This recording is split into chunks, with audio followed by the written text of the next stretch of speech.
सदियों से चली आ रही सतभक्ति की ऐसी धारा, ऋषियों, मुनियों, देवताओं और त्रिदेवों ने भी जिसका भेद ना पाया। भक्ति तो सभी करते हैं,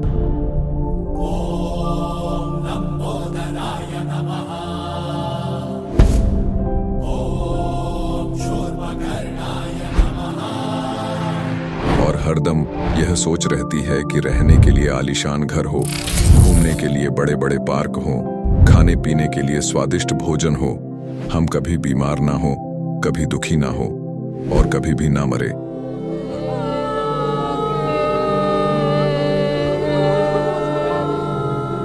हरदम मौज मस्ती में रहे।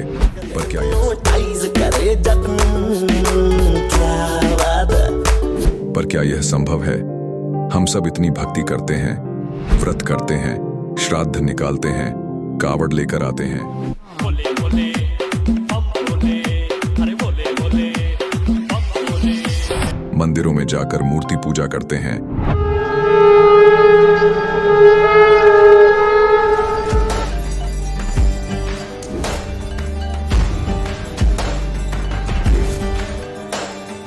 भानुकोटिभास्वरं भवाब्धितारकं परं नीलकण्ठमीप्सितार्थदायकं त्रिलोचनं कालकालमम्बुजाशमक्षशूलमक्षरम्। चर्च में जाकर प्रेयर करते हैं,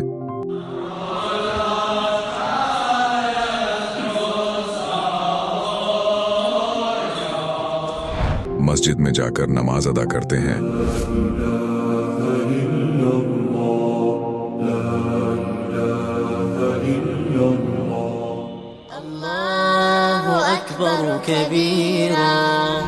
और गुरुद्वारों में जाकर माथा टेकते हैं,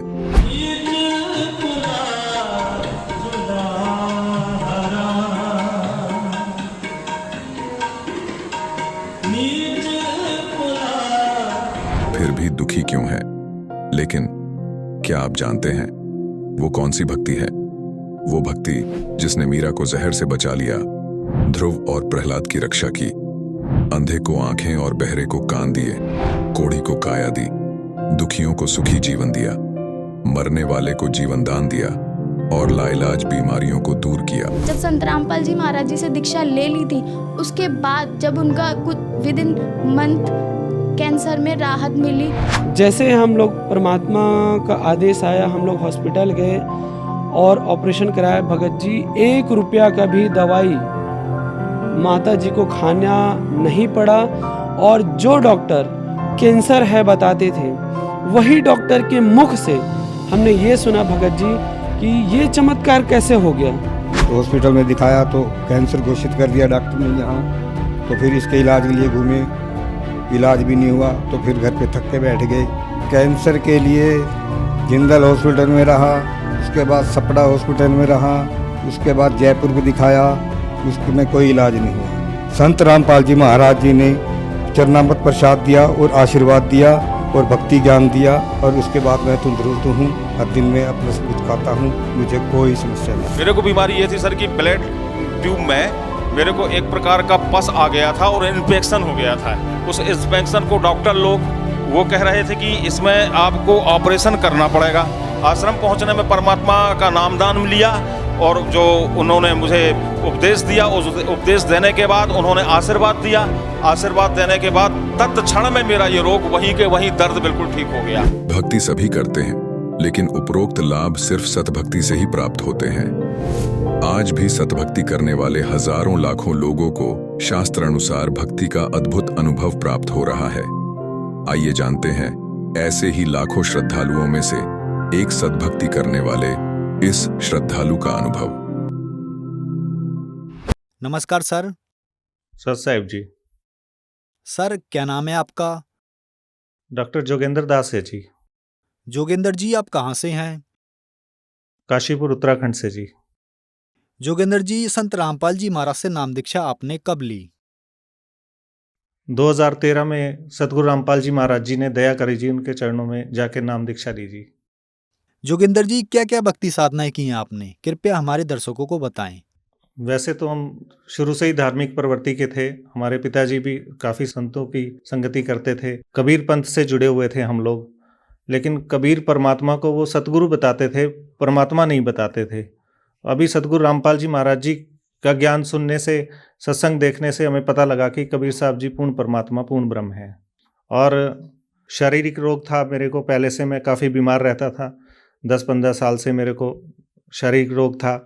बीमारी के कारण मेरा वज़न भी बहुत कम था, 45-46 किलो का वज़न था कुल।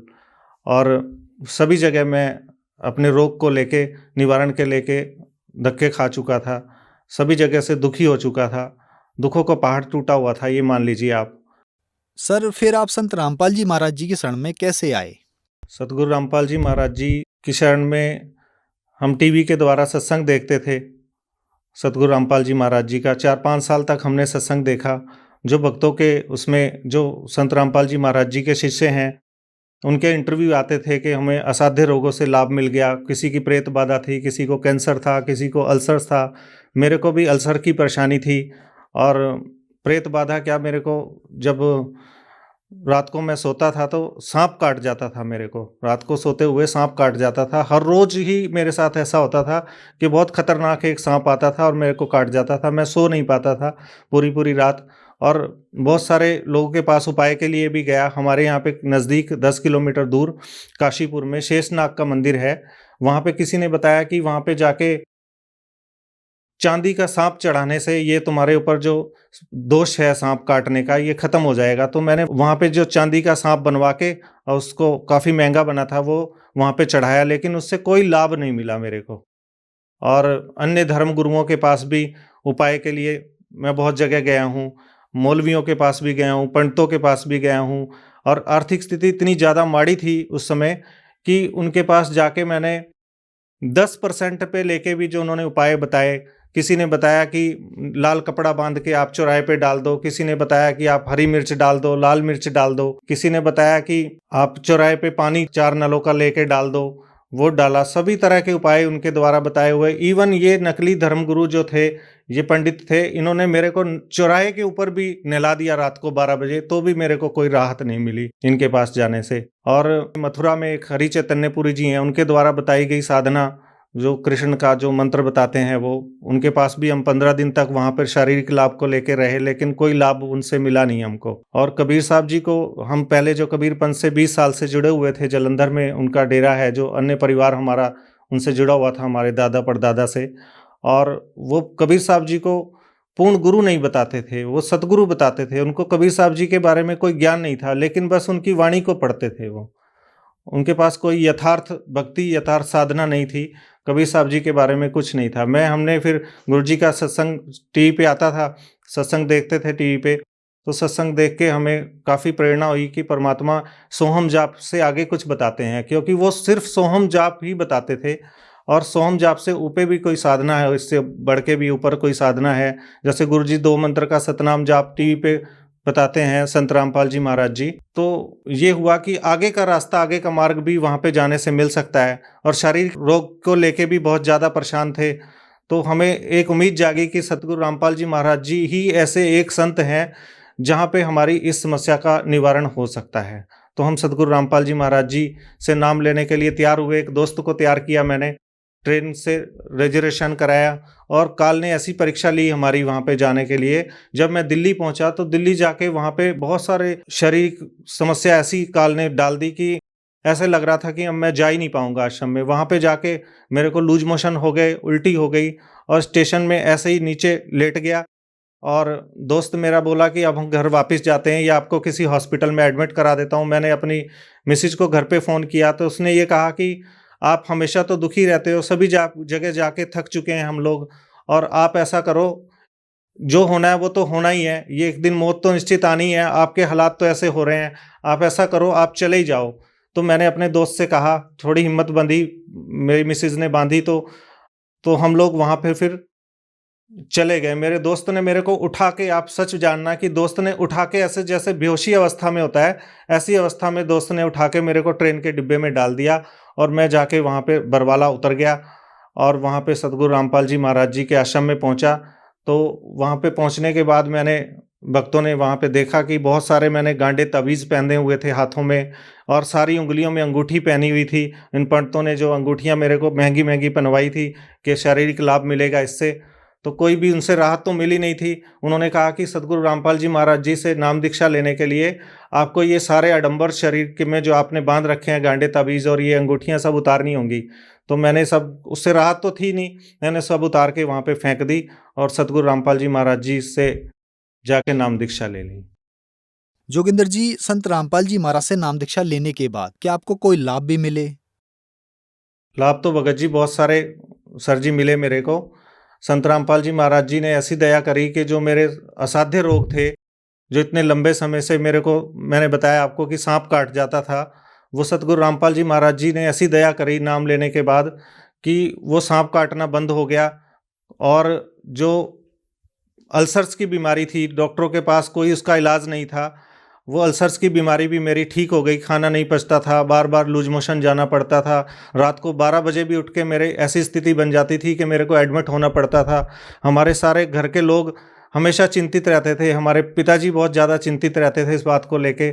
और कभी भी मेरे को साल में, क्या आप मानिए, साल में मेरे को 10-20 बार तो एडमिट ही होना पड़ता था। और फाइनेंशियल कंडीशन भी एडमिट होने के बाद बिल्कुल जीरो हो चुकी थी। और ये जो पेट का रोग है, ये सतगुरु रामपाल जी महाराज जी ने ऐसा सही कर दिया, बिल्कुल ठीक कर दिया। और गुर्दे में मेरे पथरी थी, 10 साल तक पथरी से परेशान था, कभी भी दर्द उठ जाता था, और 23 mm की गुर्दे में पथरी थी। सतगुरु रामपाल जी महाराज जी से नाम दीक्षा लेने के बाद एक बार दर्द उठा बहुत तेज़, और मैंने गुरु जी से प्रार्थना लगाई, तो गुरु जी के आदेश आए कि अगर दर्द ज़्यादा है तो आप ऑपरेशन करा लें। तो मैं हॉस्पिटल में एडमिट हुआ, और एडमिट होने के बाद डॉक्टर ने मेरे को दूरबीन के द्वारा ऑपरेशन बता दिया कि ऑपरेशन दूरबीन के द्वारा आपका होगा। दूरबीन के द्वारा ऑपरेशन में उन्होंने बताया कि यहाँ पे पेट में एक चीरा लगेगा, आपका चीरे से वो पथरी निकाली जाएगी और उसका खर्च 30,000 रुपये होगा। और जब मैं दूसरे दिन एडमिट हुआ डॉक्टर के पास, तो डॉक्टर ने, परमात्मा ने ऐसी प्रेरणा करी, डॉक्टर ने बोला कि एक ट्राई करता हूँ मैं कि आपकी पेशाब की नलकी के द्वारा दूरबीन को भेजता हूँ और उससे देखता हूँ कि हो सकता है ये पथरी बाहर आ जाए। तो डॉक्टर ने कोशिश की, परमात्मा का मैं सिमरन करता रहा, गुरुजी ने दया करी, सतगुरु रामपाल जी महाराज जी ने, कि वो पथरी एक सिर्फ नलकी डालने से ही मेरी 25 mm की पथरी गुरुजी ने निकलवा दी। और डॉक्टर ने जो 30,000 रुपये मेरे को बताए थे, कभी भी डॉक्टर पैसे जमा करने के बाद वापस नहीं देते, और सिर्फ 7,000 रुपये डॉक्टर ने काटे और बाकी के पैसे मेरे को वापस दे दिए। ऐसी सतगुरु रामपाल जी महाराज जी की भक्ति में और साधना में और नाम में पावर है। एक बार मोटरसाइकिल से अपनी मिसेज के साथ जा रहे थे, ना कोई आंधी थी, ना तूफान था, ना कोई बरसात थी, ना मौसम खराब था। इतनी तेजी से मेरे बिल्कुल पीछे भगतमती के, जब मैं बाइक चला रहा था, जाप करते हुए जा रहे थे हम लोग, तो एक बहुत बड़ा पेड़ का जो टहना होता है वो बाइक के पीछे टकरा के गिर गया। और जो जितने भी आसपास आगे और पीछे लोग जा रहे थे वो वहीं पे अपनी बाइक और सवारियां लेके रुक गए, और वो देख के हैरान थे कि अब तो कोई इसके नीचे दब के मर गया शायद। और बड़ी जोर से लोग आसपास के चिल्ला रहे थे, और सतगुरु रामपाल जी महाराज जी की ऐसी दया हुई कि मेरी बाइक चलती रही, वो पीछे से टकराया और मेरे से पीछे से आवाज़ आई, बहुत बड़ी परमात्मा की दया है तुम पे जो आज तुम बच गए हो, नहीं तो तुम बचते नहीं। मेरे को तो पता था किसने बचाया है, सतगुरु रामपाल जी महाराज जी ने ऐसी दया करी कि वहाँ रक्षा कर ली हमारी। और मेरी माता जी को मानसिक रोग की बीमारी थी, जो कि सभी जानते हैं, हमारे रिलेशन के लोग भी, गांव के लोग भी सभी जानते हैं कि 20-25 साल से उनको बीमारी थी। वो कभी भी मतलब सही रात को सो नहीं पाती थी, नींद की गोलियां देनी पड़ती थी, सभी तरह का हम उनका उपाय भी करा चुके थे। तो सतगुरु रामपाल जी महाराज जी से नाम लिया मैंने, तो मैंने माता जी को भी अपने पास नाम दिलवा दिया सतगुरु रामपाल जी महाराज जी से। नाम लेने के बाद माता जी की जो मानसिक रोग की परेशानी थी वो पूरी तरह से ठीक है, नहीं तो वो ऐसे पागलों की तरह करती थी कि अपने कपड़ों की भी उनको होश नहीं रहती थी, कपड़े भी ऐसे उतार के वो घूमने लग जाती थी, बहुत ज़्यादा बोलती थी और सो नहीं पाती थी, ऐसे जैसे पागलपन की स्थिति होती है वैसी स्थिति थी। हम बहुत चिंतित रहते थे, हमने सभी जगह उनका इलाज भी कराया था, इवन पागल खाने में भी दिखाया था उनको, सभी झाड़ा फूक भी कराए थे, सभी जो उपाय होते हैं ये जो नकली झाड़ा फूकी वाले जो उपाय बताते हैं वो भी कराए थे, लेकिन उनसे कोई लाभ नहीं था। सतगुरु रामपाल जी महाराज जी ने ऐसी दया करी, नाम लेने के बाद वो पूरी तरह से स्वस्थ हैं। उनकी मानसिक रोग जो था वो ठीक हो चुका है। जोगिंदर जी, जो लोग आज आपको टीवी पर देख रहे हैं और वो भी किसी न किसी बीमारी से ग्रस्त हैं, डॉक्टर होने के नाते उनके लिए आप क्या कहना चाहेंगे? मैं सभी भक्त समाज से ये प्रार्थना करता हूँ कि संत रामपाल जी महाराज जी पूर्ण संत इस समय धरती पे आए हुए हैं, इनके पास सद्भक्ति है। आपसे प्रार्थना है कि आप सदग्रंथों को खोलकर देखें और इनके द्वारा बताई गई भक्ति साधना परम सत्य है और इनसे सभी रोगों का निवारण इस धरती पे संभव है। और आप उनसे नाम दीक्षा लें और उनके द्वारा दिए गए जो सतमार्ग है उसको अपनाएं, तो आपकी सभी इस धरती पे जितने भी रोग हैं उसका इलाज संभव है।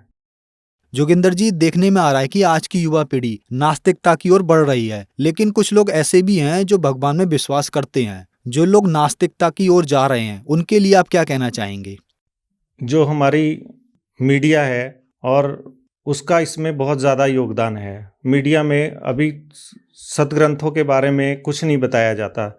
जो ग्रंथों में लिखा है, अब तक के जितने भी नकली धर्मगुरु हैं वो कुछ भी ग्रंथों पे प्रमाणित नहीं बताते हैं।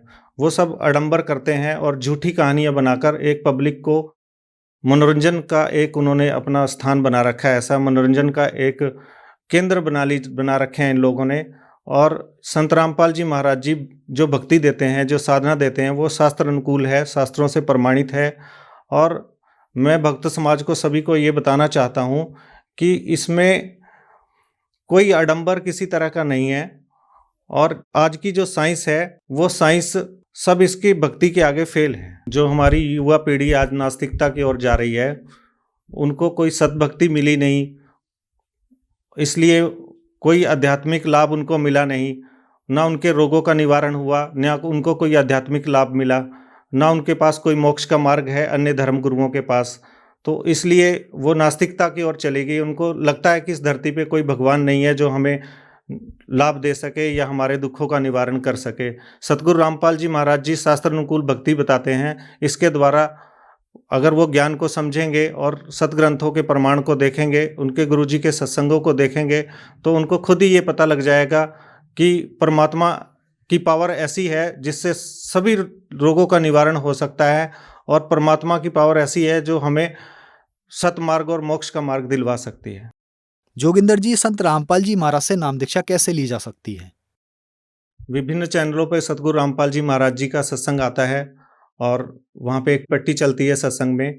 उसमें आप फ़ोन मिलाकर नंबरों के द्वारा सतगुरु रामपाल जी महाराज जी के पूरे वर्ल्ड में नाम दीक्षा केंद्र खुले हुए हैं, उनसे आप संपर्क करके कोऑर्डिनेटर के द्वारा नामदान केंद्रों का एड्रेस पूछ के और नाम दीक्षा ले सकते हैं। डॉक्टर जोगिंदर जी, हमारे चैनल पर अपने अनुभव बताने के लिए आपका बहुत बहुत धन्यवाद। साथ साहब जी। अब जगत गुरु तत्वदर्शी संत रामपाल जी महाराज जी के सत्संग के माध्यम से उस अद्वितीय आध्यात्मिक ज्ञान के बारे में जानते हैं जिसके माध्यम से आप भी प्राप्त कर सकते हैं ऐसे आध्यात्मिक, मानसिक और भौतिक सुख जो अभी तक आपने सिर्फ मीराबाई, ध्रुव, प्रहलाद जैसे कुछ ही भक्तों की जीवन कथा में सुने होंगे। अब सुनिए तत्वदर्शी संत के संग शास्त्र अनुकूल भक्ति सत्संग, ऐसा अद्वितीय आध्यात्मिक ज्ञान जिसका है सर्वधर्मों के पवित्र शास्त्रों में प्रमाण। आदरणीय नानक देव साहिब जी से मिले, आदरणीय दादू साहिब जी से मिले, आदरणीय गरीबदास साहिब गांव छुडानी जिला जज्जर वाले को मिले, आदरणीय गीसा दास साहिब गांव खेखड़ा जिला मेरठ उत्तर प्रदेश वाले को मिले और अनेकों को मिले हैं। इनका तो मूल प्रमाण हमारे सदग्रंथों में हमारे पास उपलब्ध है। वैसे कोड वर्डों में सांकेतिक बहुत वर्णन और भी मिलता है, जैसे आदरणीय नामदेव जी को भी मालिक मिले थे, क्योंकि हम बच्चे उसी के हैं। वही आकर उसी को दया आती है जो अच्छी आत्मा भक्ति की तरफ अग्रसर है, मिसगाइडेड है, उनको आकर मिलते हैं। कहीं भी आकर कोई भी लीला कर लेते हैं, उनको सतमार्ग बताकर फिर अंतर्ध्यान हो जाते हैं। यथार्थ ज्ञान सुनने के बाद वो प्राणी उल्टा नहीं हटता थे, सारा संसार एक तरफ हो जा। और वो परमात्मा भक्तमती बहन मीराबाई को मालिक मिले हैं। वो दृढ़ भक्तों को मिलते हैं जो पक्के भक्तों, टस से मस ना हो से सारा संसार एक तरफ हो जाए। अपनात्मा हमने सारा इनकम्प्लीट स्पिरिचुअल नॉलेज सुन रखा है, कति अधूरा सधूरा सा जिसका सिर पैर नहीं। तो इसको तत्व ज्ञान कहते हैं, जो सबको सेट करे और परिपूर्ण रूप से कथाओं को भी सही सुनाए। जैसे मीराबाई पिछले जन्म जन्मांतर की पुण्यकर्मी प्राणी थे और काल उनको ऐसे स्थान पर पैदा कर देता है कि उनकी भक्ति कोई कर्ण ना दे। वो कैसे ठाकुरों के घर जन्म दे दिया, और राजस्थान के ठाकुर उस समय अपने आप को खुदा से नीचे नहीं मानते थे, अपनी बहन बेटियों को पर्दे में रखते थे, एक परंपरा थी उनकी। और स्वयं सब खेतों में या कहीं भी काम करना होता स्वयं करते थे, पशुओं का गोबर भी उठाकर बाहर कुर्डियों पर स्वयं डाला करते थे, अपनी बहन बेटियों को पर्दे में रखा करते, बाहर नहीं जाने देते थे। और कोई जाति थी तो उसको कलंकित माना जाता था, बहिष्कार करते थे, उसका बहुत विरोध करते थे, उसका बुरा हाल कर देते थे, यहां तक कि उसको मार भी देते थे। अब परमात्मा की आत्मा भगवान बन नहीं रह सकती और पिछले संस्कार उसको टिकने नहीं देते, जिसके परिणाम स्वरूप वो आत्मा परमात्मा के लिए कहीं ना कहीं भटक रही होती है। काल ने जगह जगह एजेंट बैठा रखे अपने, कहीं देखोगे कोई पूजा पाड़निया, कितने कोई पत्रालियां बैठा ला तेरी भविष्य बता दूं, आजा बैठ जा धर दे 20 रुपये। फिर ये नकली संत, ये पंथ बना रखे नेरे, ये सारे एजेंट काल ने छोड़ रखे मिसगाइड करने के लिए। एक दयालु दाता हमारा पिता विधाता है, कबीर भगवान वो स्वयं आता है। वो जब ज्ञान देने लगता है तो विरोधी लोग असंख्य होते हैं। वो नकली संतों की जिनकी रोजी रोटियां बंद होने की संभावना हो जाती है, वो जनता को भड़का देते थे, हमें अपने पिता का विरोधी बना देते थे, अपने स्वार्थवश वो नकली, जिस कारण से वो खामियाना अभी तक हम भर रहे हैं, भोग रहे हैं। तो पुण्यात्मा मीराबाई की कसक बहुत ज्यादा थी भगवान में। उसकी माँ भी धार्मिक थी।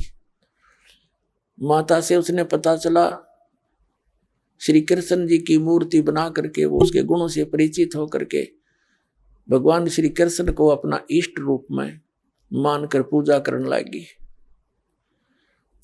अब जब उसका विवाह करने लगे तो उसकी माँ, उसने स्पष्ट कह दिया कि माता अब मैं दूसरी शादी नहीं कर सकती, मैंने तो ब्याह कर लिया भगवान से। तो नहीं मानना समाज का कारण था, जबरदस्ती उसका ब्याह कर दिया।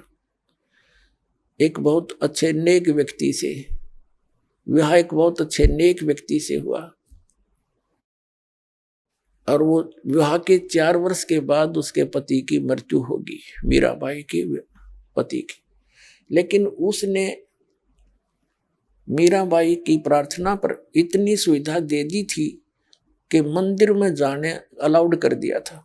वो नगरी का राजा था, तो राजा के आगे विरोध कौन कर सकता है।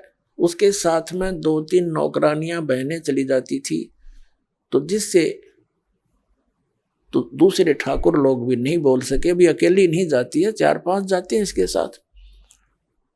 और फिर राजा के सामने प्रत्येक व्यक्ति कुछ नहीं बोल सकता। अब वो मंदिर जाती थी, अटूट श्रद्धा थी भगवान में।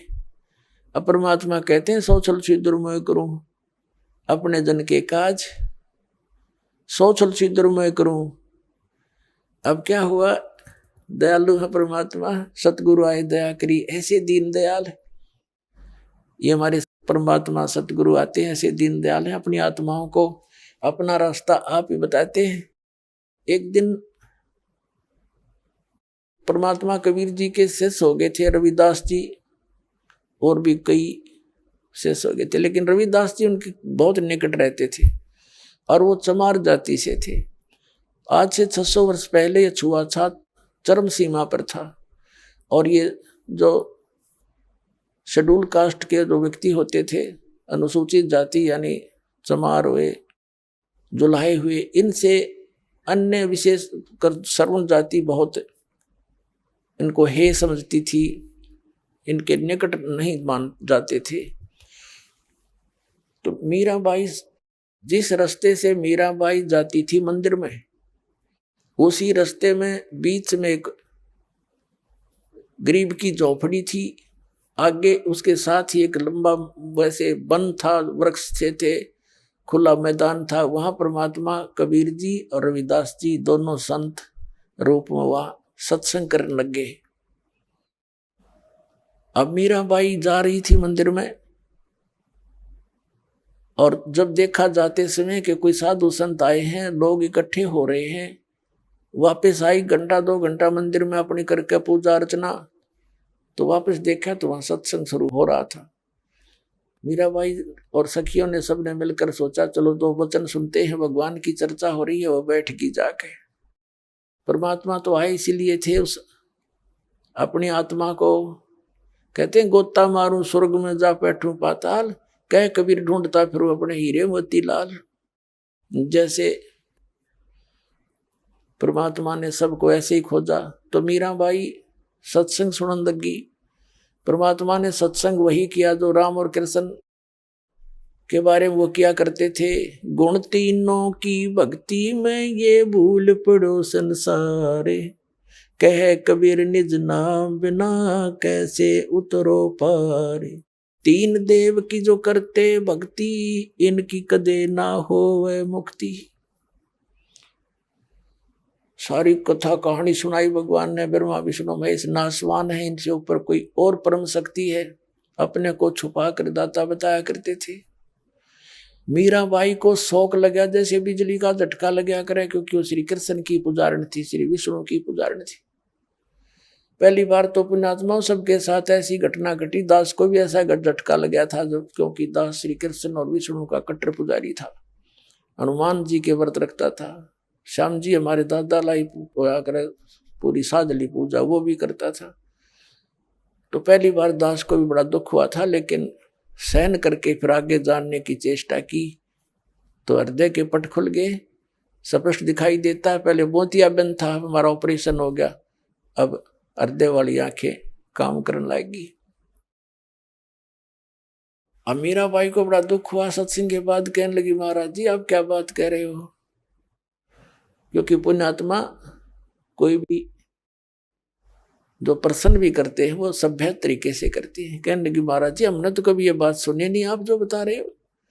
तब परमेश्वर ने कहा बेटी जो नहीं सुनी वही सुनाने आया हूं मैं। जो तुमने सुना है वो लोकवेद है, दंत कथाएं हैं, ये राम कृष्ण की आप मृत्यु होती है।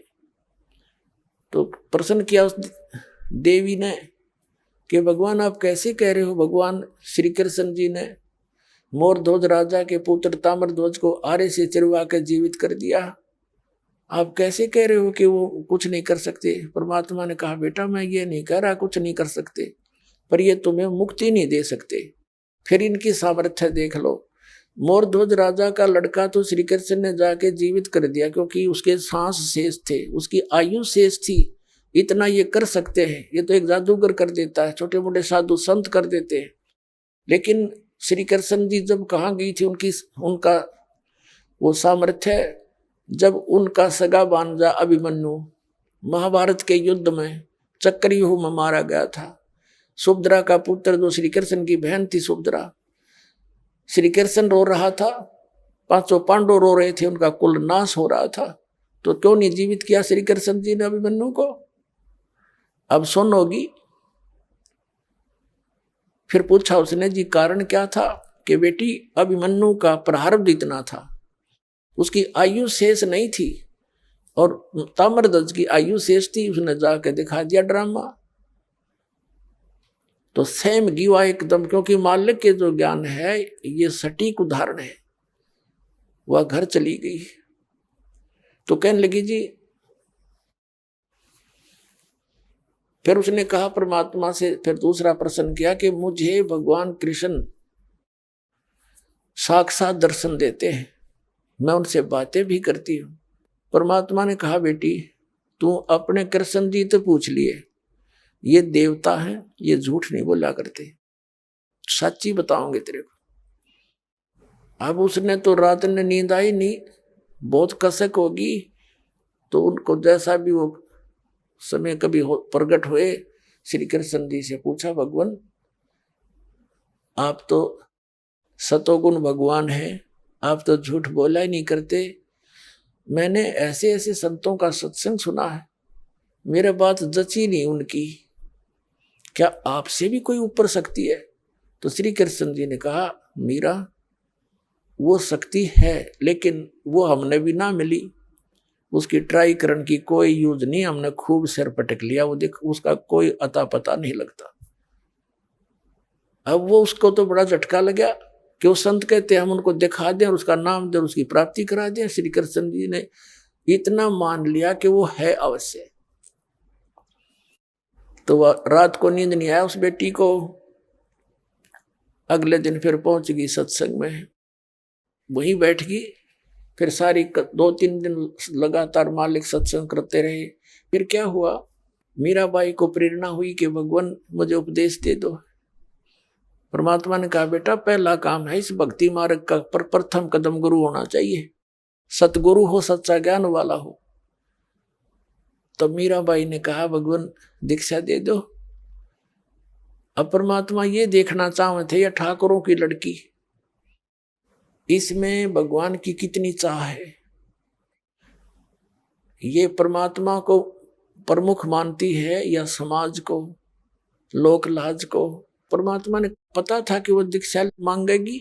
इतना ज्ञान सुने बादशाह तो पुण्यात्मा का कलेजा हिल जाता है। रविदास जी से कह दिया कि तू मीराबाई को नाम दे दिए, प्रथम मंत्र मैंने तुझे बताया, केवल इस को देना, आगे तेरे को आदेश भी नहीं है। और मैं तेरे पास भेजूंगा जब यह दीक्षा लेना आवेगी, और तू इसकी परीक्षा लेना, तब देना इसको नाम। अब वह लड़की ने प्रार्थना की। परमात्मा ने कहा, बेटी जा उसके पास, वो बैठा महात्मा, वो देंगे तुझे दीक्षा। वो तो गई वहां पर जहां संकेत मिल गया, जाकर बैठ गई। एक महाराज जी नाम दे दो, दीक्षा दे दो।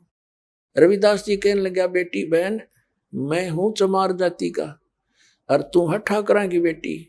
गुरु से नाम लेने के बाद जब तूने लोग जाके यूं कहेंगे तूने किससे नाम ले लिया है, चमार पर नाम ले लिया, इज्जत का नाश हो गया। और जब तेरे मन में दोष आ गया, भक्ति खत्म हो जाएगी तेरी, और लोग तेरी बेइज्जती बहुत करेंगे बेटी। तो कोई और देख ले अपना गुरु। तो मीराबाई ने कहा कि महाराज जी मैं आपकी बेटी, आप मेरे पिता, बाढ़ में जाए संसार, मैंने नाम दे दो, मैं पीछा छुटवाना चाहती हूँ। तो रविदास जी ने दीक्षा दे दी। अपने आत्मा भक्तों के लक्षण ये होते हैं, वो लोक लाज नहीं करते। परमात्मा की वाणी में भी गरीबदास साहिब बताते हैं, लोक लाज ना कीजिए निर्भय हो रहिए, और यो मन चावे राम को तो दासा तन करिए। कहते हैं लोक लाज ना कीजिए निर्भय हो रहिए, जय मन चावे राम को दासा तन करिए। स्वान स्वरूप संसार है कुछ कर सी नाही, शीस महल को देख करिए भौंक भौंक मर जाही। सत्संगी संग ना तजय चितराम बसाही। नित्यानंद जी महाराज संत हुए हैं, उन्होंने कहा है कि लोक लाज मर्याद जगत की तरण जो तोड़ बगावे। ये लोक लाज मर्याद जगत की न तरण की तरह, डिकड़े की तरह तोड़ के फेंक दे, तब कोई राम भगत गत पावे। तो साधु संतां के पिछले उदाहरण देख लो, उन्होंने लोक मर्यादा कति नहीं करी। जैसे आदरणीय नानक साहिब जी हिंदू धर्म में थे, अरोड़ा खत्री इनके घर जन्म था इनका, और रामकृष्ण के पुजारी थे। परमात्मा मिले तो पूरा उसी दिन त्याग दिया था, परमात्मा के दर्शन करके आते ही सब छोड़ दिया, और पूरा विरोध हुआ था उसका हिंदू समाज में, होने दे, कति परवाह नहीं करी। ये दृढ़ भक्त होते हैं जिनको भगवान आकर मिलते हैं। तो मीराबाई ने कहा, भगवान मुझे नाम दे दो, आप मेरे पिता, मैं आपकी बेटी, कुछ हो मेरे साथ वो संघर्ष, आप मेरे साथ रहोगे, मैं आप झेलूंगी सब कष्टों को, पर परमात्मा के लिए मैं कुछ भी कर सकती हूँ। अब प्रथम मंत्र दे दिया रविदास जी ने, और फिर जैसे महीने में 20 दिन में फिर आने लगे सत्संग करने। तो सत्संग उस दिन तो भगत पर पक्के आते हैं। सत्संग विशेषकर परमात्मा रात्रि में भी करते थे और दिन में भी करते थे। दिन में कम, रात्रि में ज्यादा करने लगे, क्योंकि दिन में समय नहीं मिलता भक्तों को, व्यक्तियों को। रात्रि तो अपनी ही होती है, अपने ही समय नींद से समय निकाल लेते हैं। अब पहले तो वो दिन में मंदिर में जाती थी, अब रात्रि ने सत्संग में जाने लगी, दोनों टाइम, दिन में भी रात में भी। अब पहले तो उसका पति था, उसको साथ देता था, कोई बोलने वाला नहीं था। अब उसकी मृत्यु के बाद उसका देवर बन गया वहां का, उस नगरी का राजा। उसने मीराबाई को बहुत समझाया कि तू अब मत जाया कर, पहले तो तेरा पति था, अब लोग पता नहीं क्या क्या बात बनाते हैं, हमारी इज्जत का नाश कर देगी तू। उसने कोई परवाह नहीं करी थी, मंदिर में जाती रही। और फिर लागी और रात ने सत्संग में जान। इस बात का उसके देवर ने घना मलाल हो गया, घना दुख मान लिया कि इसको तो मार दे तो अच्छा है, और इसने तो इज्जत का नाश कर दिया। तो क्या किया उसने, क्या किया, एक दिन अपने पुत्र का जन्मदिन रख दिया। रिश्तेदार आए हुए थे और एक किसी सपेरे से कहा कि ऐसा विषधर ला दे, ऐसा विषयर ला दे सर्प के डंक मारते मर जाए आदमी। उसने वैसा ही ला दिया, राजा का हुक्म था। और एक डिब्बे में बंद करके ऊपर लिख दिया 9 लखा हार। राजा ने एक बांदी से कहा, नौकरानी से, जाओ मीरा को दे दे, ये हार गले में पैर लेगी, सुंदर कपड़े पहन लेगी, रिश्तेदार आवेंगे। और ऐसे, क्योंकि वो तो ऐसी रहती थी बेचारी, उसने तो ना उड़ने पैरने की कोई परवाह नहीं रही थी, भगवान में कसक गनी लगी थी। तो उसने कहा कि ठीक से कपड़े पहन लेना, मेरी बेइज्जती ना करवाना, रिश्तेदार ने कहेंगे बाईस रहा नहीं उसकी पत्नी को कैसे रखता है, और ये हार पहन लेगी। उसने सोचा था न्यू कि सर्प डस कर मर जाएगी, सर्प देगा डस, सारे रिश्तेदार होंगे, सब गवाह हो जाएंगे, एक सांप लड़ गया, भाई हम भी वहीं थे, इसलिए मृत्यु होगी उसकी। इसने चाल तैया चाली थी।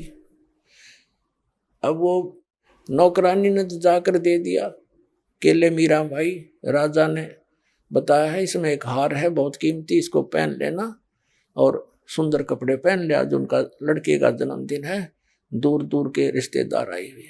मीरा भाई बोली रख दे बेबे, पहन लूंगी। नानू का हाइबा पहन ले, मैं पहन लूंगी, तू जा। वह चली गई। अब उसने खोला कि ना पहनूंगी तो यूं दुखी करेगा, इन बातों में तो कोई खास आंट भी नहीं मेरा भक्ति की, मेरे लिए तो माटी है, यू हार है, जो कुछ भी है, लेकिन यू बकवादी आदमी दुखी करेगा। तो उसने अपना धोए दाए कपड़े पहन के वो हार गले में पहन के बैठ गई कि जब वहां जाएंगे इकट्ठे में चली जाऊंगी, जहां इकट्ठा होना है पार्टी में। अब 5-7 मिनट के बाद वो आया। वो तो वो तो ये देखने आया था कि मर्गी होगी, वाई बा के कह धुआं, सांप लड़ गया, सांप लड़ गया, ये रहा, भागियो भागियो। अब उसने जाकर देखा कि वो मीरा बाई गले में सुंदर हार पहने बैठी। तो कहने लगा कि ये हार कहाँ से लाई, तो उल्टा मैं जानता था तू रातों जाती है, यही कर्म करने जाती है। वो कहने लगी जी आप भी मुझे जीने देते ना मरने देते, आप ही ने तभी भेजा था, और देख मुझे ही कलंकित कर रहे हो। तो वो कहता मैंने कहाँ, कौन से उसमें कहाँ भेजा था, कि ये डिब्बे में, ये बांदी नौकरानी देकर गई थी। वो डिब्बा देखा कि इसमें क्या था, कि इसमें ये हार था। अब उसने सोचा, बांदी बुलाई नौकरानी, बोली जी मैं अभी देकर बाहर ही बैठी हूँ, इनके बाहर नौकरानी थी, वो बाहर रहती थी, और यही डिब्बा, और तो उसके पास कोई वस्त्र भी, कपड़ा भी नहीं था विशेष, और कोई पात्र भी ऐसा नहीं था।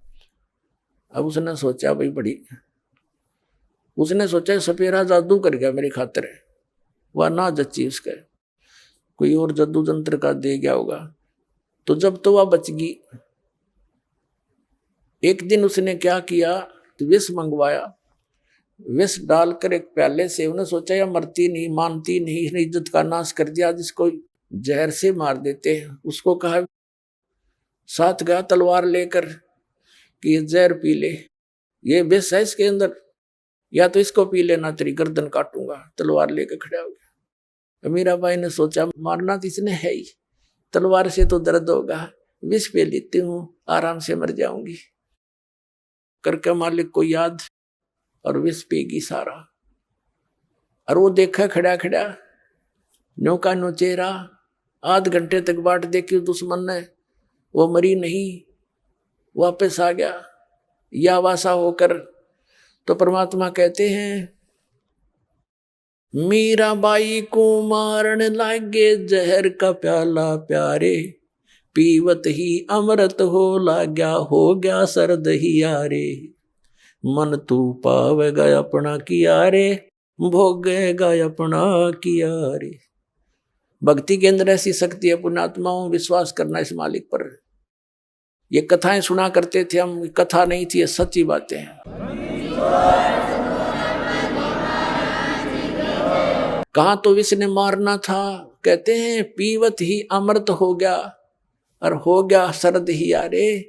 कहा तो विष ने बेचैनी पैदा करनी थी और कहते हैं ठंडक सी होगी उस बेटी की अंतःकरण में।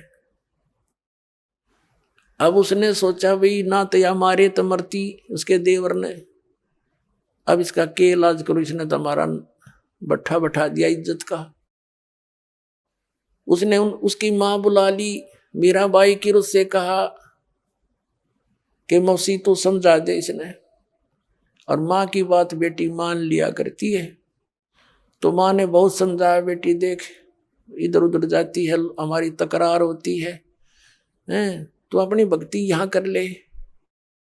और वहाँ 100 प्रकार से उसने जैसे तैसे माँ बेटी को समझाती है, अपने सारे जंतर मंत्र कर दिए पर वह ना मानी। फिर यहाँ तक कहा कि बेटी हम ठाकुर, और वो चमार जिस तो तू नाम ले आई, इसमें भी हमारी बेइज्जती का मामला है बेटा, तू मत जाया कर वहां। तो माता और बेटी का फिर क्या एक कवि के द्वारा बना गया शब्द सुनाते हैं।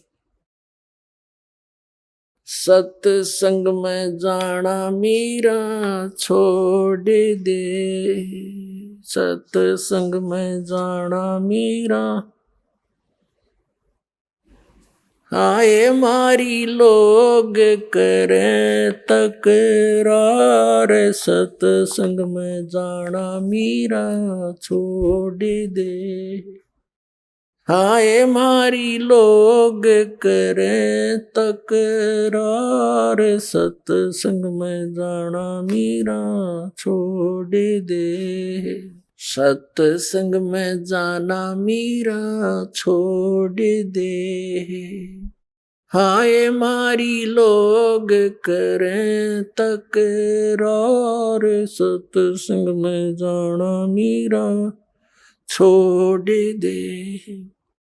सत्संग में जाना मेरा ना छूटेरी, सत्संग में जाना मेरा ना छोटेरी।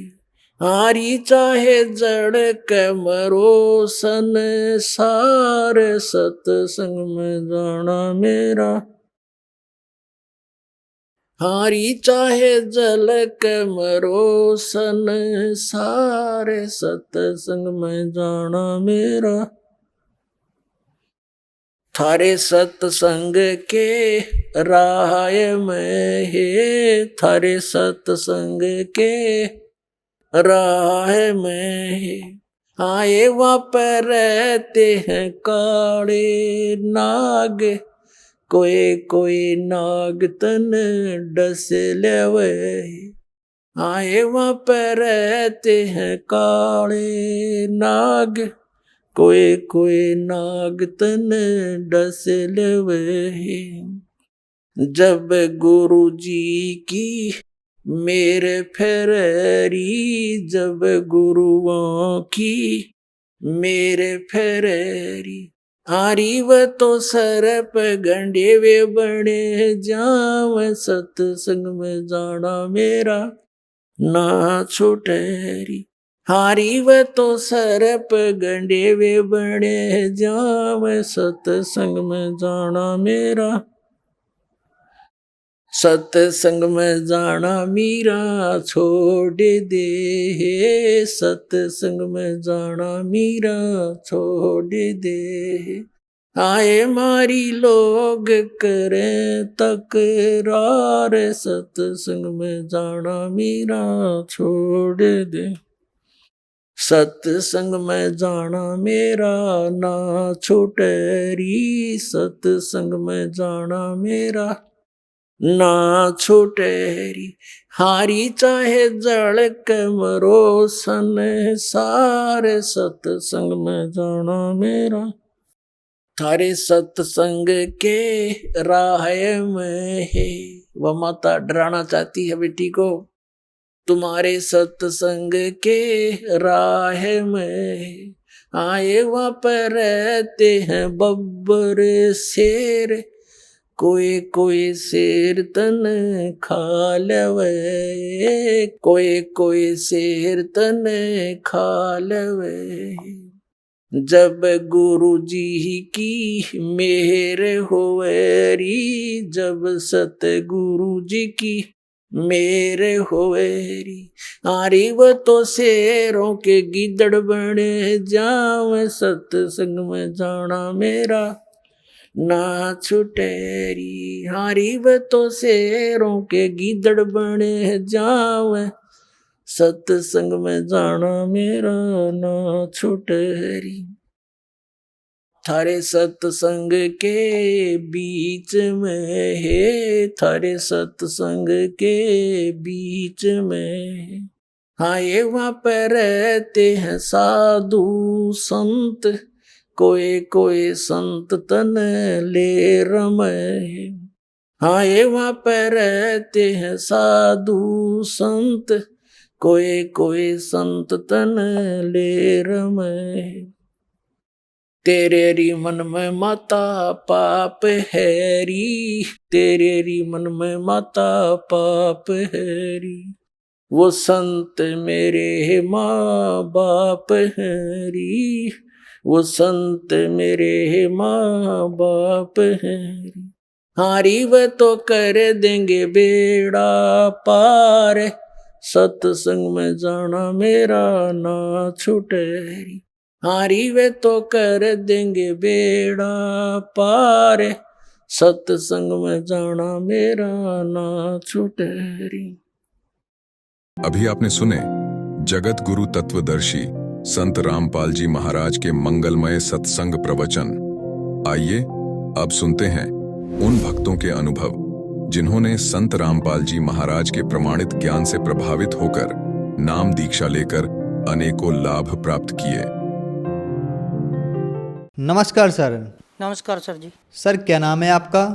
मेरा नाम है जी ओम प्रकाश दास। सर कहाँ से आए हैं? सर पिंड घनौली जी, तहसील जिला रोपड़, पंजाब से आया हूँ जी। सर संत रामपाल जी महाराज से नाम दीक्षा लेने से पहले आप क्या भक्ति साधना करते थे? सर पहले मैं भक्ति साधना करता था जी, नौनाथ नाथों का जाप। मेरे गुरु जी थे नाथ सीगे जी, जो कन्नों में मुंदरा होती हैं वो नाथ सीगे जी। वो तो मैं उनसे गुरदीक्षा ली। उन्होंने मंत्र दिया था जी कि गुरदीक्षा जो मेरे को दी उन्होंने, आदिनाथ उदयनाथ पार्वती प्राणनाथ सतनाथ ब्रह्मा स्तोकनाथ वैष्णु अंचल तो चंबेनाथ गजवेली गजकंथरनाथ दया रूपी मस्तनाथ माया रूपी मिशंदरनाथ कटे पंडे सिद्धू गोरखनाथ नौनाथां दा पढ़िया जाप जाप संपूर्ण व्या सिद्ध को सरनाम गुरु को प्रणाम आए गुरु के लागू पाऊँ जिंद पीर जाहर पीर जोगी पीर सिद्ध पीर। गुरु जी ने बताया कि ये मंत्र याद करना, लिख के दिया उन्होंने। मैं 6 महीने लग गए जी कंठस्थ करने ने इस मंत्र को। फिर सर आप संत रामपाल जी महाराज की शरण में कैसे आए? सर इस तरह होया कि मैं शुरू से ही असी बाबा बालकनाथ के पुजारी हैं जी। तो सर मेरे पहले से लग रहे हैं कि मैं सत्संग सुनूंगा, मैं नाटक फाटक नहीं देखता कोई भी या खबरें सुनूंगा। मैं जैसे शाम में सत्संग लगा रहा था, कोई भी सत्संग लगे तो संत रामपाल जी महाराज का सत्संग लग गया जी। तो जैसे सत्संग खोला तो इन्होंने पहले ने कहा जी कि ब्रह्मा विष्णु महेश तीनों ज्ञानी। सर मैंने तो आगे टपा दिया वो चैनल। मैंने कहा कि ये कौन आ गया ऐसा जो ब्रह्मा विष्णु में इसको ज्ञानी बोल रहा है। तो फिर दिमाग में आई कि जिसने बात कही उसको सुनो भी, पे कही क्यों है। मैं सर मुड़ के दोबारे फिर वही चैनल वापस ला लिया। तो जब मैंने देखा तो संत रामपाल जी महाराज गीता खोली हुई उन्होंने, तो गीता के बिच दिखा रहे कि ये फलाने श्लोक में ये लिखा है, फलाने श्लोक में ये लिखा है। पहले तो मेरे को समझ ही नहीं लगा। चलो मेरे को चस्का पिया जी, मैं रोज़ ही सत्संग देखना शुरू कराया। तो 2 महीने मैंने सत्संग देखा जी। 2 महीने के बाद मेरे को ऐसी प्रेरणा हुई। दूसरे दिन फ़ोन किया, टीवी पे नंबर आ रहे थे सर। मैं फ़ोन किया कि महाराज मैं आना चाहता हूँ। मैं कहाँ हूँ? कहते आप चंडीगढ़ से बस लो और हिसार तो 24 किलोमीटर पीछे बरवाड़ा है, वहाँ का टिकट लेके बरवाड़े उतर जाना। वहाँ पूछ लेना कि सतलुक आश्रम में जाना। मैं ठीक है जी। मैंने सर 2-3 बीड़ियों के बंडल ले लिए, जर्दा गुटका ले लिया, अपना मनीशन पूरा खाने का, तो चल पड़ा भी वहाँ मिले या ना मिले। तो सर जब मैं वहाँ गया, उतरा, चलो उतर गया जी, तो मैं एक दुकान वाले को पूछा कि मैंने सतलुक आश्रम बरवाला में जाना जी। कहते जी संत रामपाल जी की गाड़ी आएगी, तो वहाँ कबीर भगवान के ऊपर फ़ोटो लगी, तो संत रामपाल जी की लगी, तो ऐसे कर देना हाथ ऊपर को, तो गाड़ी रोक लेंगे, आप चले जाना। मैं ठीक है जी। और जब को गाड़ी आ गई जी, चले गए। जब गेट पे गए तो वहाँ तलाशी ली उन्होंने। वो मेरे को लगे कहने, कहते भगत जी आपने नामदान लिया? महा जी लिया। कहते कहाँ से लिया? मैंने कहा जी मैं यहाँ से नहीं लिया, मैं कहीं और से लिया, मैंने तो यहाँ देखने आया हूँ।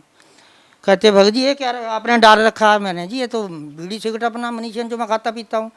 कहते भगत जी फिर आप अंदर नहीं जा पाओगे, यहाँ तो ये चलता नहीं है। तो मैंने कहा जी फिर मैंने सोचा कि बीड़ी बूड़ी तो फिर भी मिल जाएगी, मैं इतनी दूर आया तो मैं यहाँ तो देखा तो कुछ भी नहीं, क्या देख पाऊँ यहाँ। तो कहते इसको तोड़ के ना ड्रम पे सीटना, तोड़ के सीटना, कोई और ना उठा ले, और हाथ धो के आओ। और सर मैं चला आया। जिस वेले मैं तोड़ ताड़ के चले आया तो एक बटुए पाकड़ते बीच ना जी एक सिगरेट का माल था सुल्फे का, तो वो बीच में पड़ा था। वो जिले बटुआ उन्होंने तलाशी किया, कहते भगत जी ये क्या है? मैंने कहा जी ये तो सुल्फा है। वो कहते भगत जी तुम तो हमारा भी नामदान खराब करोगे। वो कहते भगत जी इसको भी छिटो तोड़ के। मैं जिस वेले तोड़ के सिटिया ना जी, तो मैंने अपने दिल से सोचा कि संत रामपाल जी, मैं तो जानता नहीं था कि क्या है क्या नहीं। मैंने कहा ऐसे तो डेरे बहुत बनाए, को किसी ने डेरों पे धंधा तोड़ रखा पैसे कमाने का। तो मैंने कहा अच्छा भाई संत रामपाल जी महाराज तुम्हारे डेरे में आ रहा हूँ, मेरा मनीशन तोड़ा दिया सारा ही, तो जो तेरे जो पावर है ना, तो मैं मुड़ के इस मनीशन को हाथ ना लगाऊँ। अब है तो बुरी चीज़ है, मेरे को तो किसी गुरु ने मना नहीं करा। तो सर मैं जिस वेला अंदर गया, हाथ धो के उन्होंने तलाशी ली, कहा जी अब जाओ जी आप देखो। तो सर जब मैं अंदर गया तो क्या देखा, तो वहाँ बोर्ड लगे हुए, यहाँ पंजाब वाले को नाम मिलता है, यहाँ यूपी वालों को मिलता है, यहाँ ऐसे ऐसे बोर्ड लगे नेपाल वालों को मिलता है। तो जहाँ पंजाब वालों का बोर्ड लगा तो वहाँ मैं देखा तो 3-4 हो अपने सिख भाई पगड़ियाँ वाले हो बैठे हो, गात्रियाँ वाले। मैंने कहा ये तो कहीं आते नहीं, ये भी इधर बैठे हैं आके। तो मैं पीछे खड़ गया उनके सर। वो मैंने सोचा कि यहाँ का नामदान भी देख लें, कैसा नाम देते आए हैं, हमें तो पता ही नहीं, इतना बड़ा नाम ले रखा मैंने, किसी के पास होगा ही नहीं। उनको कहा भगत जी कि गुरु बदला जा सकता है? कहता जी एक नहीं 10 गुरु बदले जा सकते हैं। मैंने कहा जी नाले बोलते कि गुरु एक ही होता है, स्त्री का पति एक ही होता है, वही भगवान होता है, तो स्त्री भी पति बदलेगी? कहते जी पति वाली बात और है, गुरु वाली बात और है। महा जी वो क्या बात है, भी थोड़ा समझा दो मैंने। कहते जी एक गुरु है, आपको इतना जो मंत्र दे रखा है उसने कोई मना नहीं किया आपको खाने पीने से, सारे विकार तो आपके बीच में ही हैं। तो हमारे गुरु जी है जो विकारों से दूर करते हैं, नशे पत्तों से दूर करते हैं, इंसान को बचाते हैं। मैंने कहा चलो ठीक है जी मेरे फार्म भर दो, फार्म भर दिया। जब वहाँ गए नाम दीक्षा लेने तो वहाँ टीवी पे नामदान दे दिया संत रामपाल जी ने। तो कहने लगे कि आप ऐसे करो, वहाँ जाओ लाइन में लग जाओ, बटुआ बटुआ उधर जमा करा दो, अब गुरु से आशीर्वाद ले लो। चलो जी चले गए हम। महाराज आए, वहाँ नामदान मिला, आशीर्वाद देता महाराज ने, बड़ी मन गदगद हो गई। सर संत रामपाल जी महाराज से नाम दीक्षा लेने के बाद क्या आपको कोई लाभ भी मिले? सर लाभ तो मेरे को बहुत मिले। मैं पहले इतना बीमार था ना जी, जब मैं पहले से नाम लिया था जो वो नाथ से, कि इतना बीमार हो गया कि मेरी मरने तक नौबत हो गई। कोई डॉक्टर नहीं छोड़ा, लुधियाना, जलंधर, PGI, दिल्ली, कहीं भी बहुत पैसा खर्च हुआ मेरा। तो हार के PGI दाखिल कराता जी बच्चों ने, वहाँ उन्होंने डिक्लेयर किया कि इसको कैंसर है, TB है और काला पीलिया है। बच्चों को बोल दिया कि इसको घर ले जाओ, 2-3-4 दिन का मेहमान है तो ले जाओ इसको, पूजा वहाँ सेवा कर लो। आगे जी करे। वो 2-3 दिन की दवाई थी, कहते डैडी दवाई ख़त्म होगी अब जाना। फिर तो मेरे हाथ ऐसे हो गए थे सर, ऐसे ये बाजू भी, और ना मैं अपनी क्रिया सोच सकता था, हड्डियों की माला रह गई थी मेरी। पर मेरे को ये हो रहा था कि जब मेरे गुरुजी ने जो एडा बड़ा नाम मेरे को दे रखा, मैं जाप करता हूँ, गुरुजी की खुद ही किडनियाँ फेल है, मेरी उससे भी पहले फेल हो गई हैं। तो ये मंत्र जाप कोई मेरे को सही नहीं लग हो। तो जब भी मैं महाराज जी के पास गया अपने गुरु महाराज संत रामपाल जी महाराज जी के श्री चरणों में, तो मेरा नामदान खंडित। तो मैं गुरु जी से प्रार्थना लाई कि गुरु जी संत रामपाल जी महाराज मेरा तो नामदान बार बार खंडित हो रहा। वो हंसे, मेरे को बोला उन्होंने, कहते बेटा ऐसे कर तू क्वार्टर ले ले कहीं। मैं गुरु जी फिर तो चलो ठीक है जैसे आप बोल रहे हैं, अब कहीं भी मैं और जगह जाऊँ मेरा नाम खंडित नहीं होता। एक रोज़ गया जी मैं बैंक में, मुझे पैसों की ज़रूरत थी, मेरे पैसे थे उत्थे 8,000 रुपया था कापी में। मैं गया तो वहाँ जब मैं ATM डालूँ उसमें, तो वहाँ कभी 15,000 आ जाए बिना भरने से ही। वो वैल्यू इतनी थी उसकी 15,000 निकालने की। वो मैंने किया 15,000 थोड़ा है, पर्ची पे तो 7-8 हज़ार रुपया मेरा, तो मैं नंबर भरूँ और मुड़ के 15,000 फिर आ जाए, मैं फिर काट दूँ उसको। जब तीसरी दफ़ा भरिया तो 15,000 बाहर आ गया। ओहो, मैं फिर वो तो सिक्योरिटी वाला बुलाया, मैं कहा भाई मेरा तो आधे पर्ची के ऊपर जो मैं पहले पर्ची कढ़ाई है उसके पर 8,000 रुपया है, तो ये 15,000 निकले, यहाँ 5,000 तो बीच रहना चाहिए ना, नहीं तो खाता कैंसिल हो जाता। कहता जी पता नहीं आगे होंगे कोई तुम्हारे पैसे। मैं घर जाके अच्छी तरह से देखा हो, फिर गया, फिर मैं वापस आया बैंक में किसी बंदे को नाल लेके, मैं यार चेक कर मैं किसी का होर सीधा नंबर ना लग गया हो, ऊट पटांग किसी होर सीधे पैसे मैंने मिल गया हो। महाराज तो पहले कहते बेईमानी नहीं करनी। तो जब मैं वहाँ गया जी, तो देखो भगत जी पहले पर्ची जो निकाली थी मैंने उसमें 8,000 रुपया, तो मैं 15,000 कैसे निकाल लेता उसमें से। मेरे पैसे निकालते निकालते सर जी 26,000 रुपया मेरे खाते में आया हो, ये नहीं पता कितने आया, कितने आया तो कोई होना ही है, पर उसी टाइम आ गया हो, जबकि मेरे को 15,000 रुपया निकला वहाँ से। एक तो ये लाभ हुआ, और ऐसे कई लाभ हुए, अनेकों ही लाभ हुए। जिस भी मैं काम को करता, मैं रिटायर हुआ जी नामदान लेने से बाद, अफसरों ने मेरे से कहना ओम प्रकाश सिगरेट डब्बी लेके आ, चाय ले आना नाले। तो मैं सोचता कि मना तो मेरे को कर रखा, फिर तैने सिगरेट नहीं पीनी, इतनी अक्ल नहीं आई, सिगरेट डब्बी लिया देनी जाके। वो बाद में पता चले कि ये तो लिया के भी देना भी पाप है। अब मना कैसे करूँ, नौकर हूँ मैं उनका, नौकरी तो करता, नौकरी तो नौकरी है सर जी। तो फिर मैं जाकर संत रामपाल जी गुरु महाराज के चरणों में अरदास करनी है, गुरु जी मेरे से ऐसा हो गया, डब्बी मंगा ली सिगरेटा की और नाम सच्चा करा ले। भगत जी मैं सच कह रहा हूँ सर जी, झूठ नहीं कह रहा, हजारों मरीज मेरा नाम झूठा है, पर मेरे गुरु ने संत रामपाल जी ने महाराज ने आज दिन तक मेरे को फटकारा भी नहीं, आज दिन तक नहीं मेरे को फटकारा है। तो वही जाने, अब मेरे परमात्मा जान दे पे क्या है क्या नहीं, मगर मेरी लगन इतनी है सर जी कि मेरा हर टाइम जाप चल रहा हुआ। सर संत रामपाल जी महाराज जेल में हैं, तो आप लोगों को कैसे ठीक कर रहे हैं? सर संत रामपाल जी महाराज जेल में नहीं है, ये तो लोगों को भ्रम है कि संत रामपाल जी महाराज जेल में है। वो जेल में नहीं है, जेल में गया कौन नहीं। अब हमको भी बोलते लोग, कहते हैं कैसा गुरु आपका जो उसमें पावर हो तो जेल में क्यों बैठा है। मैंने कहा मेरी बात सुनो, कृष्ण खुद भगवान था, वो 7 बहन भाई उसके जेल में जन्मे, और आप भी जेल में जन्मा, वो क्यों था जेल में जब भगवान था। राम भगवान थे खुद, तो उन्होंने 14 साल की जेल क्यों काटी, वनवास क्यों काटा। और जेल तो जो जेल काटी सो काटी, और सीता को तो ले गए रावण उठा के, और दुनिया मरवा दी उन्होंने, तो वो भी तो भगवान थे।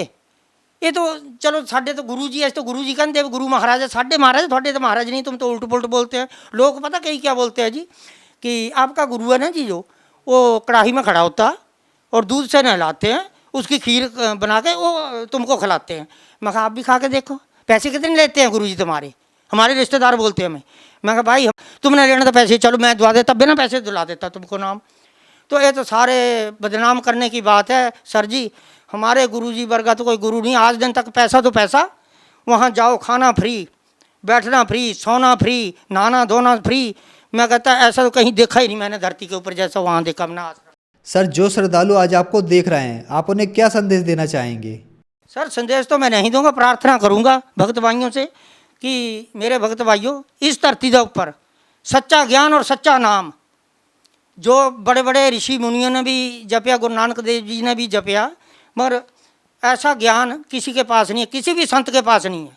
अगर होगा भी तो सुना सुनाया होगा, मगर ऐसा ज्ञान किसी ने किताबों में ग्रंथों में खोल खोल के बता रहे भगवान की, या देखो क्या लिख रखा है और आप क्या कह रहे हैं। तो इससे आगे और क्या किसी को कह सकते हैं। ऐसी आज तो अरदास ही कर सकते कि भक्त भाई ऐ समा ना ये बीतता जा रहा, ये मुड़ के हाथ नहीं आएगा। धन्यवाद सर। सत साहेब।